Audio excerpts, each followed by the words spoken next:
communicate, exploring and improving how your teams interact. Today's webinar will last around 1 hour. If you have any questions, you can always type them into the questions box. We will be answering questions as they come in live at the end of the presentation or as a follow-up by email. My name is Sarah Schaefer, and I will moderate today's webinar. David Hutchens is a best-selling author and consultant who specializes in organizational storytelling, leading, creating and innovating, organizational learning, systems, and more. He has created award-winning communications and learning solutions for companies such as IBM, the Coca-Cola Company, Walmart, GE, and Nike. Welcome, David, and thank you for joining us today. Well, thank you, Sarah, and thank you to each of you who are sharing a part of your afternoon to be a part of this conversation. And yeah, thank you for dialing in to learn a little bit about GoTeam and some different ways of thinking about interaction within teams.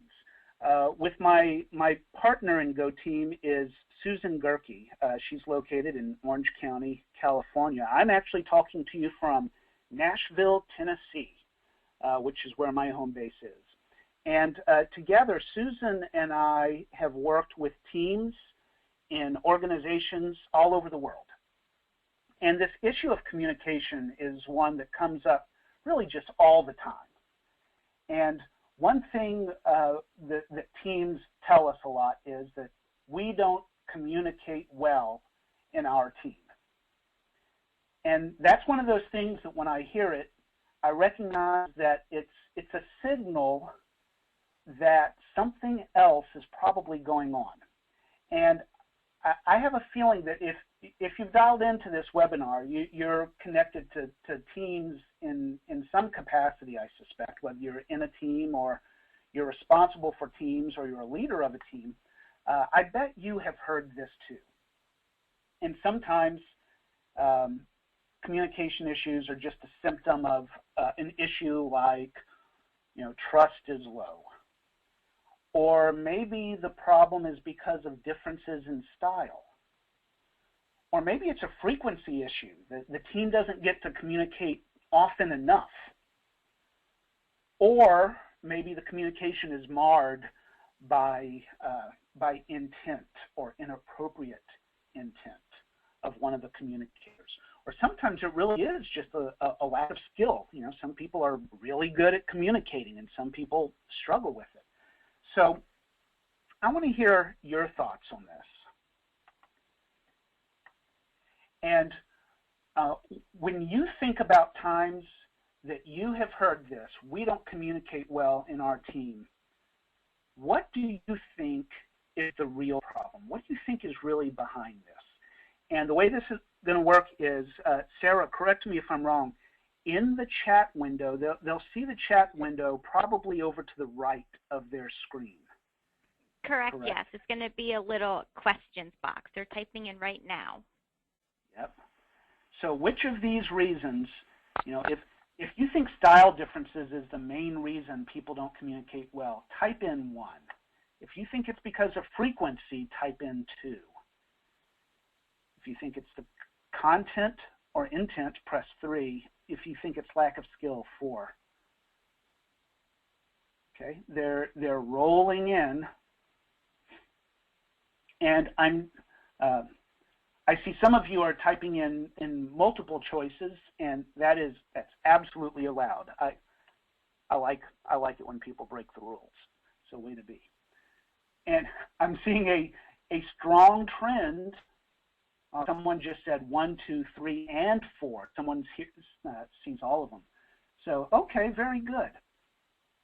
Just scrolling through this, it appears that overwhelmingly style differences, number one, is the main reason that people are not communicating well in teams. And so that's good because we're certainly going to talk about that. And we'll talk about all of these other items as well. We're going to weave all of these through. But based on your responses, let's focus on style differences. So, okay, good. So as I mentioned, I am one of the authors, one of the co-authors of a product called Go Team, and it is a set of 18 learning modules for teams. And today we're going to take the material from 2 of those Go Team modules. The first one is module number 5, which is building on style differences in the team. And then also from module number 7, which is enhancing team communication. So you can pick up some skills for yourself, and I'm going to share some models with you that you can run with these. I'm going to give you some ideas of how to take a couple of different frameworks regarding style and communication that you can put to work in your team. So let's look at these 2 sets of ideas around the topic of communicating. So in addition to the work that I do creating learning products like Go Team, I also do a lot of work in the area of using stories to teach organizational principles. And I have a series of books out called The Learning Fables, and they introduce different topics of organizational learning. And they have crazy stories and cartoon illustrations. The reason I'm telling you this is because one of the books in the Learning Fable series is directly related to this conversation that we're having today. And the book is called Listening to the Volcano. And it's nuts. It's about a fictional world that has a strange property that whenever people speak, their words become real. And they materialize in the air and they drop to the ground so that you can see them and you can pick them up and you can manipulate them. And the story, goes some interesting places as people begin using these physical words to create walls and physical barriers of separation from one another. And I've found that people are able to connect to that metaphor pretty easily. And I know a lot of people who avoid, for example, polarized political discourse, like you see on cable news all the time, because, they experience it as a conversation that builds walls and reinforces walls. And this happens in teams as well. I was in a team last month where we were stalemated in our communication. And it was easy to imagine a barrier made out of words, and the more people communicated, the more reinforced that barrier became. And so a lot of organizations I work with are putting new emphasis on looking at how people interact with one another. And there's a lot of books and programs on the subject of dialogue. And that's an interesting word, dialogue. I hear it used in very casual ways, like, hey, could you step out into the hallway with me for a moment to dialogue about the memo you sent, But our challenge here is to learn in teams. And so dialogue is not a casual activity. It's a discipline. And it must be practiced, and it's at the heart of your team's leadership. So let's take a closer look at the skills involved in dialogue, because there's something rich here that I think you can bring back to your teams. So conversation is easy, right? You speak, and then you listen. I say some stuff. You say some stuff, and now we're communicating, right? Well, sure, perhaps. But we're going for something deeper in teams. And we want to move beyond talking and listening to shared team learning and high performance. And that requires something different. And I'm talking about these 2 skills of advocacy and inquiry. And let's define our terms here. Advocating is more than just saying what you think. To advocate in dialogue is to put ideas forward with the intent of revealing your mental models and helping others understand your thinking. And likewise, inquiry is more than just asking a question and listening. It is asking questions with the desire to understand the other person's reasoning. So, how good is your team at having conversations where you learn together? Well, that's going to depend on the degree to which you practice and balance advocacy and inquiry. And maybe your team is like a lot of others, and you just don't pay attention to this stuff. You know, sure, you take turns talking, but there's not the explicit intent to explore mental models or our hidden thinking. And so this is low advocacy and low inquiry. And this is a lack of real communication. You know, and at its best, this might lead to a kind of observational stance that might be a good thing sometimes, but at its worst, people withdraw and they start to hold back their perspectives. And there's a lack of meaningful contribution in the team. Now, let's say your team is strong in inquiry, but low in advocacy. This is a one-way communication, and sometimes this is good, such as in a fact-gathering interview. You know, you're not there to reveal your thinking. You just need to understand the other person. In the worst case, this can feel like interrogation because the speaker is holding back and only one party is doing all of the giving. So now let's say your team members are the opposite and you're higher in advocacy and low in inquiry. And I see this one a lot, and I bet you do too.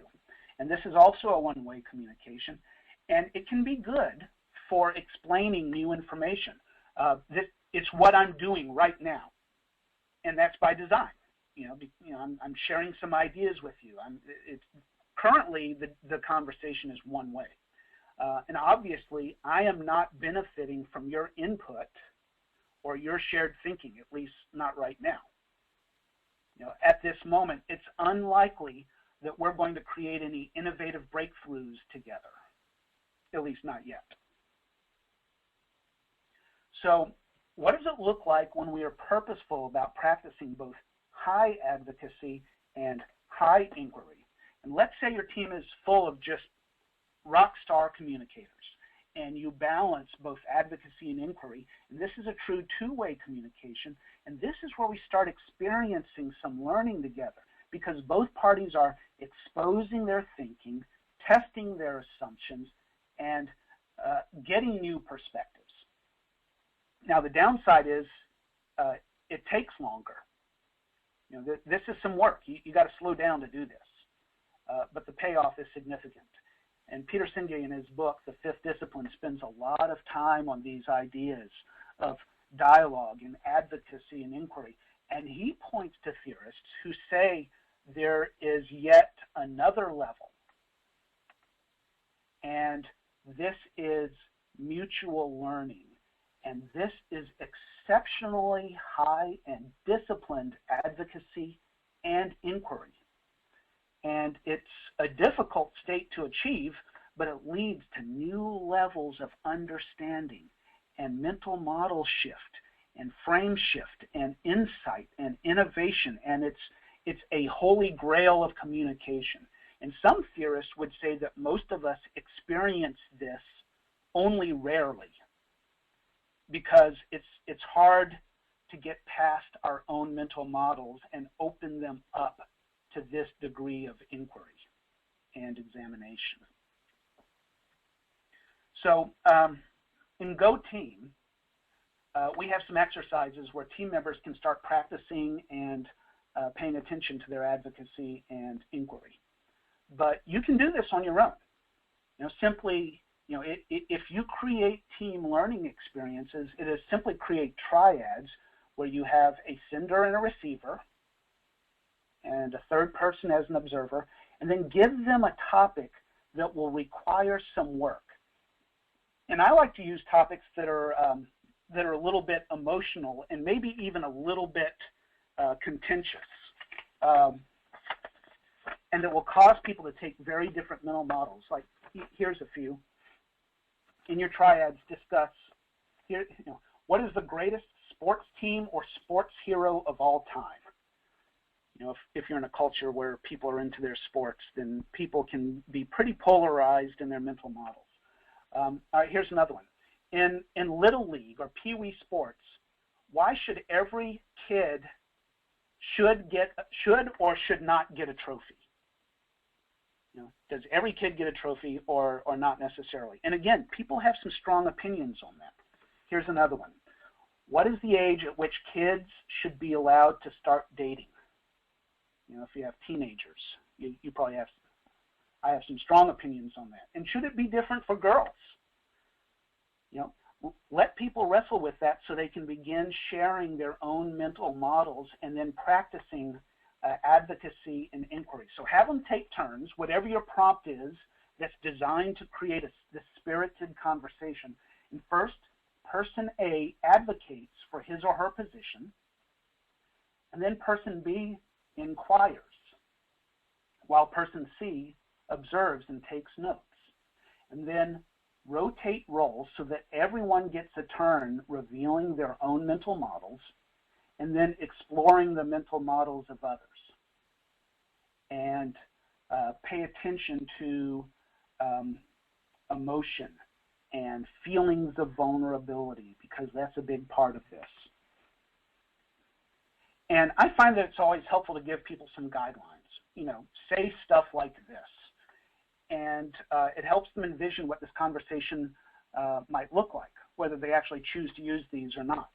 So advocacy statements are along these lines. Here's what I think, and here's how I got here.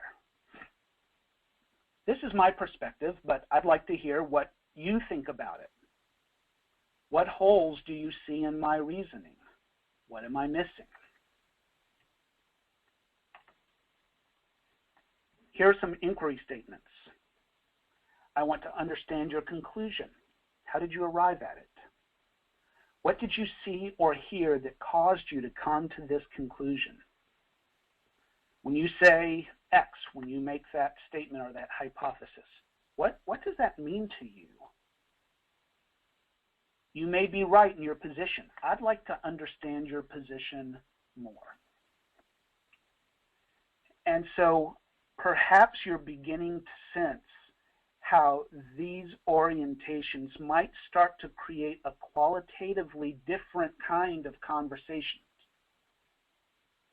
And this is a muscle that needs to be exercised. And so that's why I think it's valuable to create a learning context where you can begin to practice these and then bring them out into the work.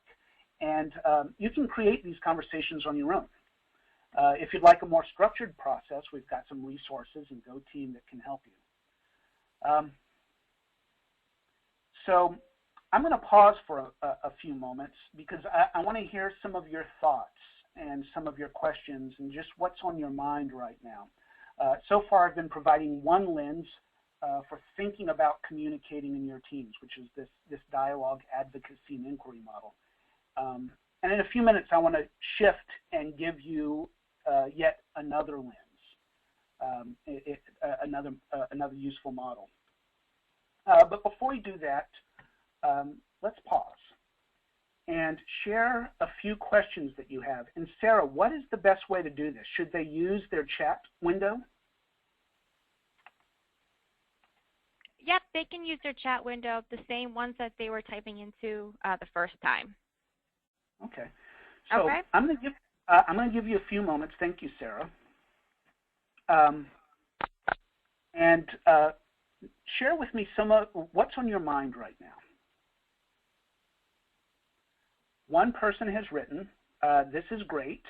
The challenge will be not only to implement it myself, but how to get others on board with the concept.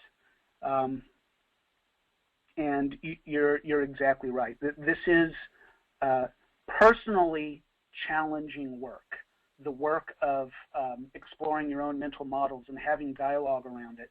And that's why HRDQ makes available different tools such as GoTeam that can create really an inviting and accessible way to create the space for this conversation. I find that you do need to be purposeful about it. You need to bring people together and say, we need to look at how we're communicating, and here's a framework for thinking about that. And using tools either of your own design or from HRDQ or from some other source, the point is to be purposeful with the learning.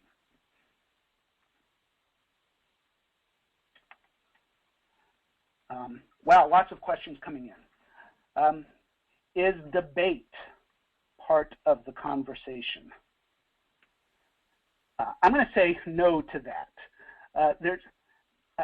I have seen constructs that show different kinds of discourse in terms of how polarizing and separating they are on a continuum to, creating collaboration and mutual learning. And debate usually comes in at the far bad end of that continuum. In debate, I come in with a mental model that I am holding fiercely, and I'm not willing to let it go. In debate, the terms are win or lose. And so I'm advocating only for my position without inquiring into your position. You advocate for your position, and we each advocate louder and louder with more and more force until perhaps, if this is a structured debate, somebody declares one side the winner. And what's your guess as to how effective that is at changing minds or creating shared meaning? It's not the way to go. Even a step up from debate is discussion. And I've heard, if you do the anatomy of the word discussion, it's similar to percussion or concussion. It means to hit. And in a discussion, you have an idea, and it's like you're hitting it back and forth over a tennis net. You're not creating something new. You're just knocking it back and forth. And if you bring that continuum up to the highest level, dialogue, the roots of dialogue are dia, logos. Think of dia, diameter, and logos is meaning. It's like a meaning that flows through. That's the definition of dialogue. And so it's a much deeper level of learning and connecting and meaning making.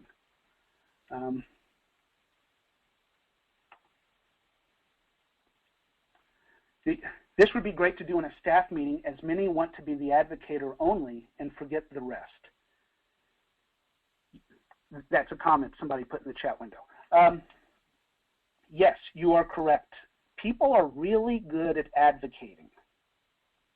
People aren't good at inquiry. That might be the harder skill. And again, you need to pause and be purposeful about it.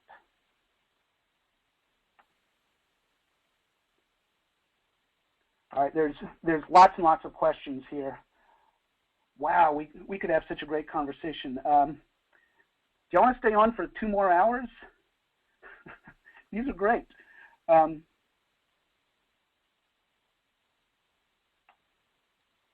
What was the book that I recommended earlier is one of the questions. The book is The Fifth Discipline, and it was on the bestseller list for about a decade in the 1990s. Peter Senge is the author of that book, and it is a tremendous piece of work, and it introduces a body of knowledge known as organizational learning theory. What would it look like in our organization if we made learning our differentiator and our point of competitive advantage and our source of value? And what does it look like when we are learning together, when we purposefully step into a learning journey? And he talks a lot about this idea of advocacy and inquiry.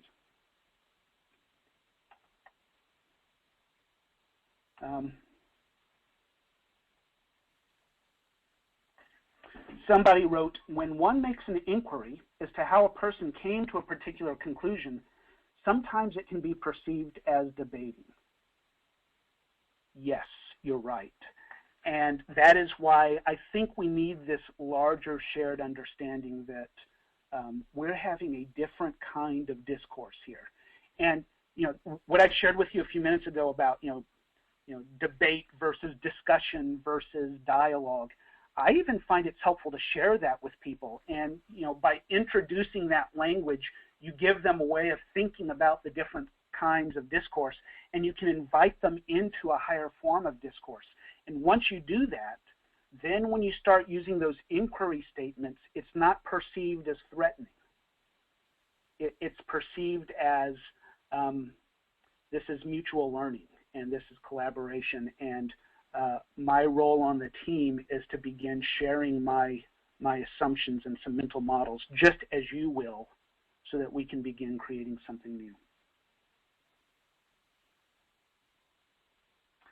Okay, there's more questions.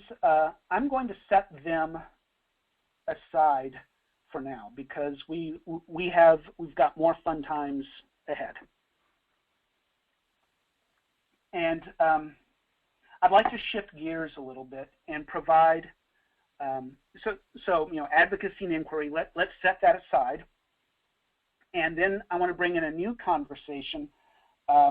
That's a different way of thinking about communication on your team. And since I do a lot of organizational learning, I see a lot of frameworks and constructs about communication. And when I saw this one, it struck me because I see a lot of stuff that's the same. And when I saw this, I thought, oh, that's different. I haven't thought about communication in this way before. And it's a model that comes from the work of Dr. Linda Berens. And again, this work is part of Go Team. And in the chat window a few minutes ago, I saw that somebody had a question about remote and co-located teams, and how is this different?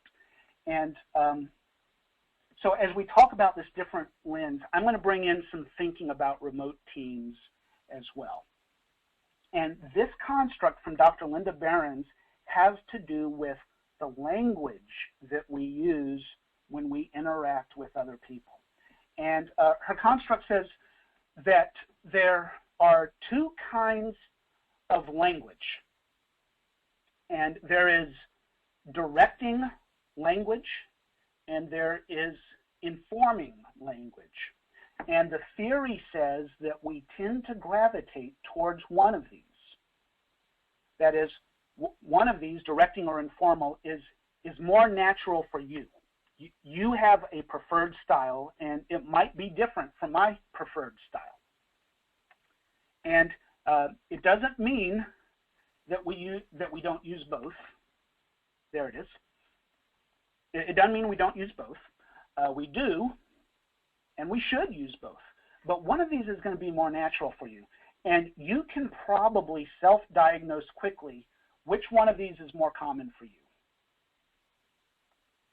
And directing language has a task and time focus to it. And when I tell you something, if I'm using directing language, I'm telling you what I want and when I want it, and I'm creating a concrete structure. I'm directing you, and I'm telling and asking and directing and urging. And for example, in a little while, I'm actually going to say this. In a little while, I'm going to say, if you think you have a directing style, write one in the chat window now. Now, don't do that yet, but that's directing language. I'm going to be very directive with you when we come to that exercise. And informing is different. And the idea here is, I want you to want to do something, not because I told you to do it. And so the communication sounds a little different. And the focus is on process and your motivation. And the style is evoking and drawing forth and inspiring and seeking your input. And my goal is to inform or explain or describe or to inquire. And so in a little while, the same exercise, if I were to use informing language, I might say something different. Notice how this is different. I might say, so in your web browser, in your meeting browser, there's a chat window in the corner where anyone can type in questions. So that's different, right? I haven't told you what to do. I've merely presented a possibility, and some of you will say, oh, that's good. Yeah, I think I'd like to type in some questions. But not everybody will, because I haven't told everybody to. Only people who feel so motivated. So informing language gets a different kind of response. My partner in Go team is Susan Gerke. She's not on the call today. She favors directing language. I actually favor informing language. And so our styles are very different. And Susan tells a great story about her husband. Susan favors directing language. Her husband uses informing language, and she doesn't mind that I tell this story. And Susan says that she and her husband both wear contact lenses.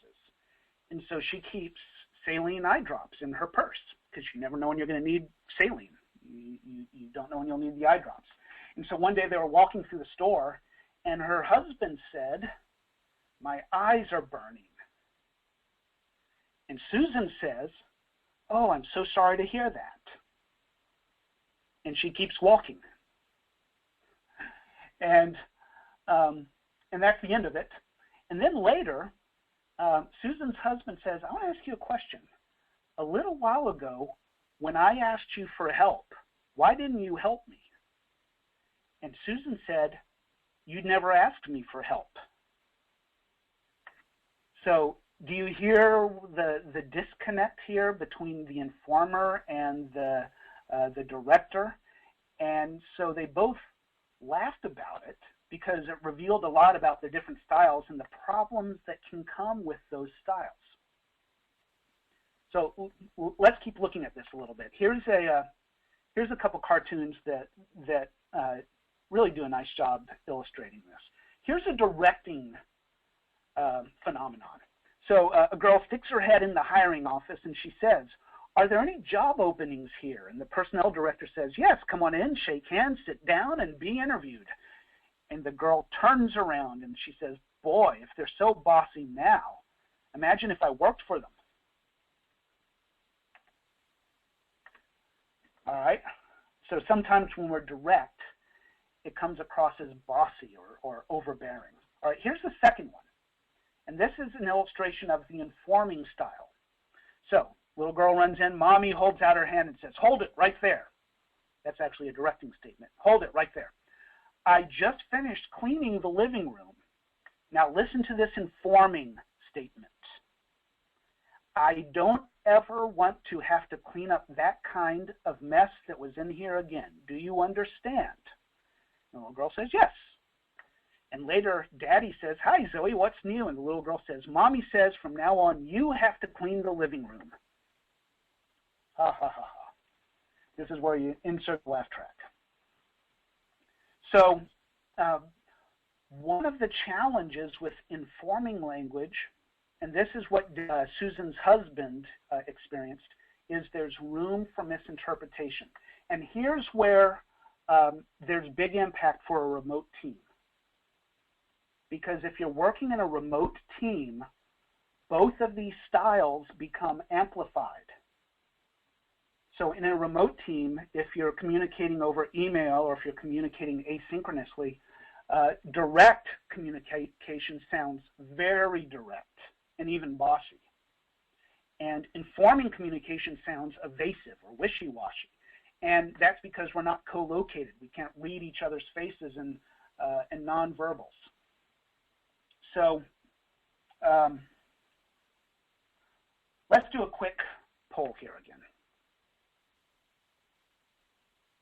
And as we did before, what do you think is your more natural style?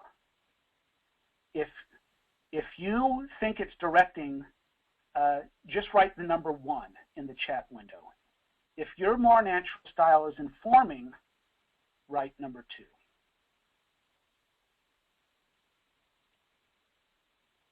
I'm seeing a pretty nice mix. A couple 3s saying I'm not sure. but mostly I'm seeing a pretty good balance. One person says, I'm both depending on the situation. And that's ideal, is to have some flexibility and have some context awareness. Actually, I would say I'm seeing a lot of people in choosing an informing style. Here we go. At home, I'm a 1. At work, I'm a 2. At home, I'm directing. At work, I'm informing. Yeah, I assume the person who said that might have some kids at home. And so, yeah, you're saying a lot of things like, wipe off those feet before you come in here, and please bring your laundry up to your room.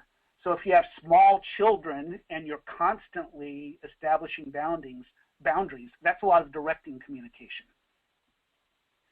So this is interesting. I think there's more twos, more informing in this group. And so because this is HRDQ, I wonder if more of the participants are in a learning context or a team development context, which, if you're attracted to learning work and to people work and to the people development work, it makes sense that you might have more of an informing style where you want to invite people into a collaborative space and use that kind of informing language. So that makes sense to me that in this audience, it would be weighted towards number 2. Often in executive audiences, which do you think it's weighted towards? Yeah, there's more directive communication. So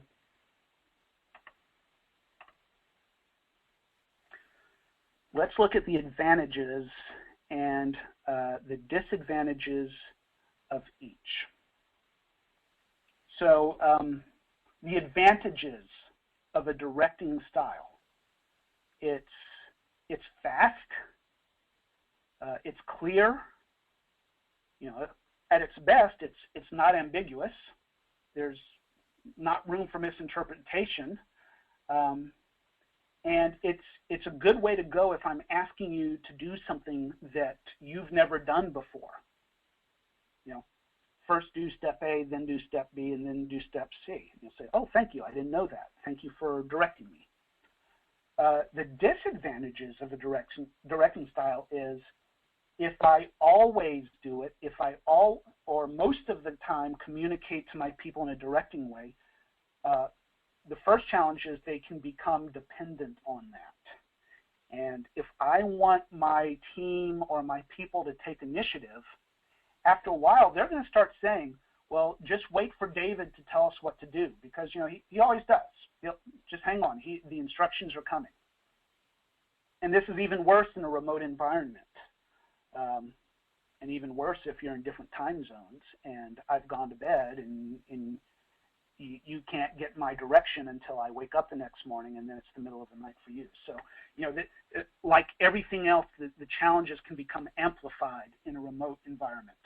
And we can't afford to have people waiting around on us for direction. Another challenge with directing behavior is that you can get what is called malicious compliance. And malicious compliance is when people will do exactly what you say and only what you say. And it's because they're getting angry about, your over directing language. And they say, hey, you only told me to do A, B, and C. You didn't ask me to do D. That's malicious compliance. In the laundry example, my kids do that. I'll say, hey, guys, why did you cram your clean clothes into the drawer, and now they're just getting all wrinkled? And my kids will say, hey, you only told me to wash my clothes and put them away. You never said to fold them. Well, thanks a lot, Einstein. I have some conversations to have with my kids in that case, right? So that's malicious compliance, and that is a function of staying in directing communication all the time. All right, let's look at the informing language. Advantages of informing language. It's empowering. It creates an environment of creativity. You know, if you want people to have ownership, then informing language gets you there. Or if you have senior or experienced people, you know, you don't have to tell them what to do. You can just say, we have a need, and experienced people will know what to do. And the downside, the possible disadvantage, is sometimes people don't know that you've asked them to do something. And that's the story of my friends Dave and Susan. And so if I say, you know, it'd be nice to have a quarterly report, and you think, yeah, that would be nice. And then later I'm surprised that you didn't write the report. Hey, why didn't you write the report? Well, you never asked me to. And I'm thinking, yeah, I did. So what's the solution to this? So these styles exist on a continuum. And I've been talking like it's a binary, like it's black and white, but it's not. It's a continuum. And look how the nuances change as you move from directing on the left to informing on the right.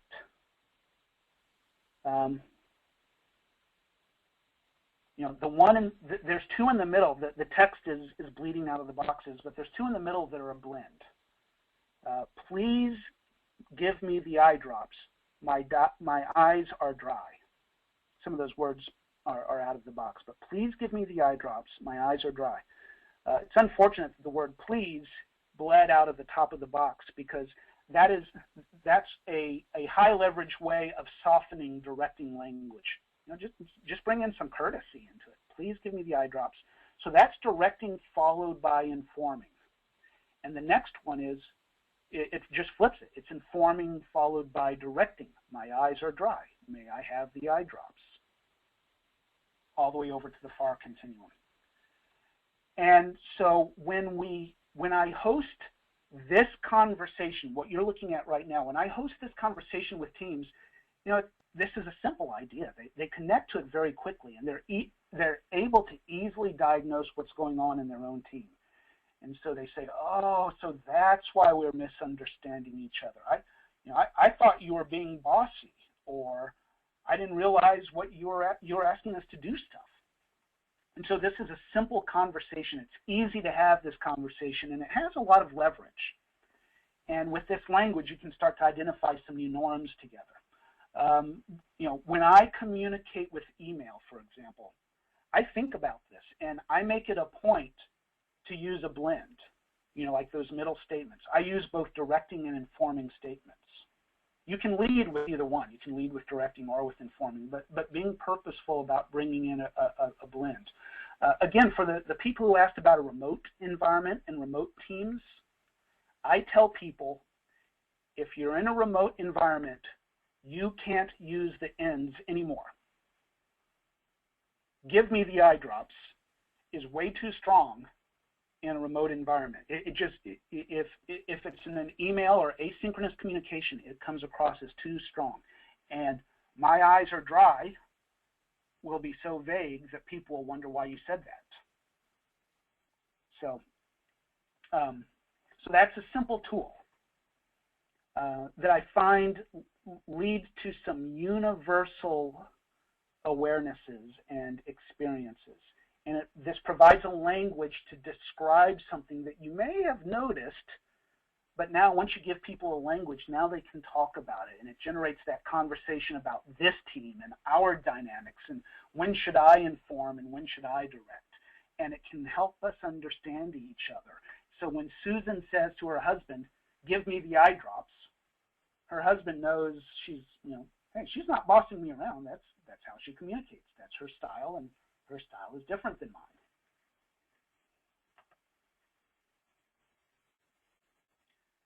So let's pause there. And I see quite a few comments that have popped in. And give me a moment to look at some of these. All right, one person said, I receive directing from the top, but I must communicate informatively to the staff to get their buy-in. And that's an excellent insight. You know, sometimes the executive communications are all about creating alignment and creating fast alignment. And some communications aren't looking for your buy-in. They're saying, hop to it, go make it happen. And then as a manager, bringing your people into alignment, you need to use a different style. The style that comes down from the executive committee can't be the same style that you use. You want to invite people into a dialogue. You want them to begin aligning and sharing their ideas and their emotions and their responses. So now you're creating a dialogue. I've seen several statements that says, can I receive this PowerPoint? And the answer is yes.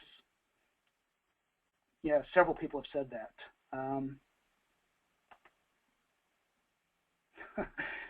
To the person who wrote, I am a believer. Yes, again, this is one of those ideas that when someone describes it, you go, yep, I've seen it. I've experienced it. I have been tripped up by that.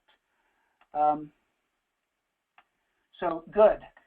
I'm going to pause there. And Sarah, let me hand this back over to you and let you manage where you want the conversation to go next. All right, perfect. David, thank you. If you guys would like to get in touch with David after the session, his contact information is on that screen right now. And we do have some more time for some questions.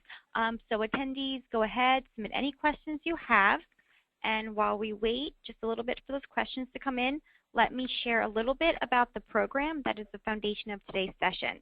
And that is the Go Team Reproducible Library. It has 18 team critical topics. Go Team is a complete team training resource that supports all kinds of teams, including brand new teams, as well as teams that have been together for a while. And we are also offering a special offer for 40% off any module, and you will receive that coupon code in your email after this session. So David, I do actually have a few more questions coming in, so why don't we go ahead and get started on those.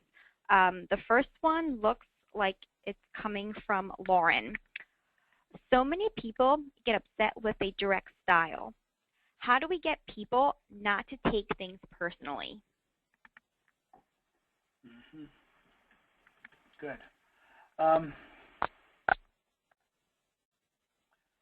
One way is to host this conversation and change the meaning of the direct style. And anytime you have a conversation about style differences or about personality preferences, that's the power of that conversation. It normalizes and depersonalizes the meaning of behaviors. And so, using directing language, oh, you're not being bossy. My wife actually uses directive language as well. And early in our marriage, I had to learn to send that through my filters. Oh, she's not being bossy, because her tone was never bossy. It's just her language was different than what I was used to. And that's her preferred style. And now I don't perceive it as bossy. It's the same dynamic in David and Susan and David's marriage as well. So having this framework, having the conversation about what it means, you have to pause and talk about that. When I communicate like this, here's what it means. The other thing you can do is, if you're the person with directing language, we talked about that malicious compliance. Look for opportunities to balance it. And the opposite is true as well. In some of the comments in the chat box here, I'm almost seeing a bias that informing language is better than directing language. And I'm not sure it is.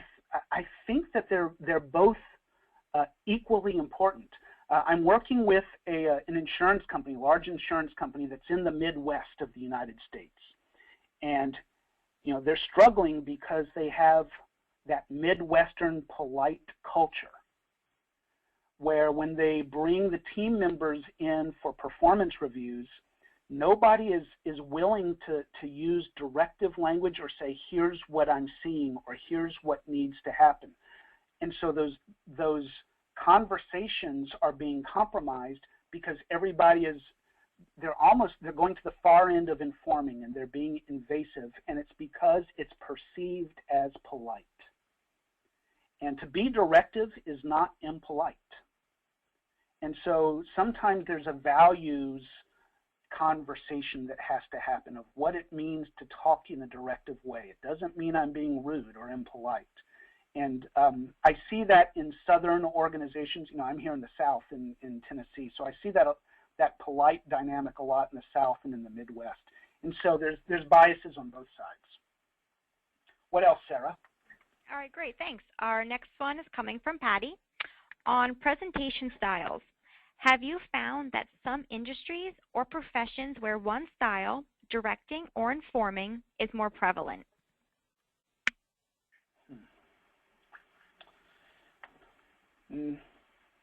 No. Actually, yes. Last year I did some work with the U.S. Air Force. Take a guess. What kind of style do you think leadership in the Air Force uses, or in any of the military branches? Right? That's kind of a no-brainer. Yeah. Everyone's writing in the chat window, directive, directive, with lots of exclamation points. So yeah, there are some cases like military where the culture is so built on a directing style, and there's even theory about extremely hierarchical top-down organizations where you're not looking for creativity. You want tight alignment. You want everybody on the battlefield to move and turn and shift all at the same time, and so it's high directing. For the most part, I would say directing versus informing is not industry specific. It's more likely, I think it's more likely to be regional, like I was just describing with polite cultures in the Midwest and in the South, whereas perhaps northern, New York City, there may be a preference for directive communication rather than informing. So I think it's more cultural than industry-based, at least in my experience. All right, great, thank you. We have time for a few more questions. Our next one is from Bredlin. How do you know when you're informing too much?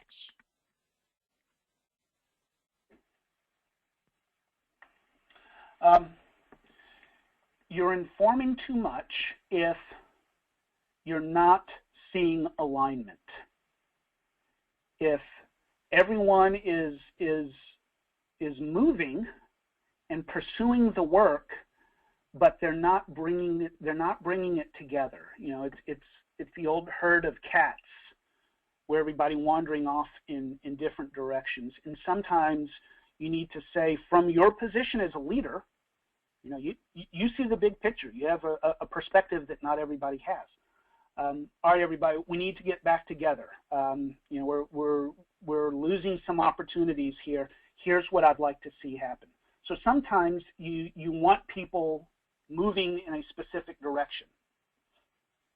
And that's when you don't want to use informing.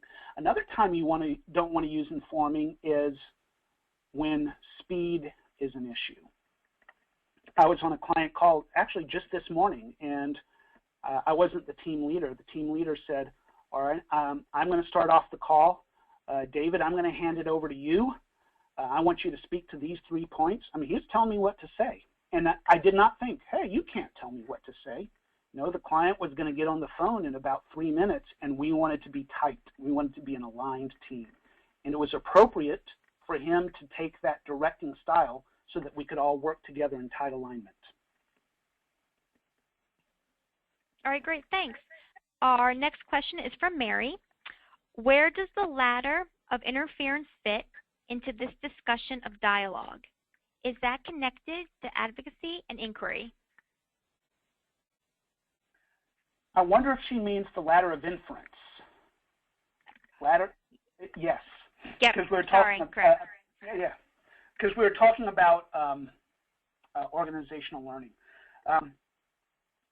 Absolutely.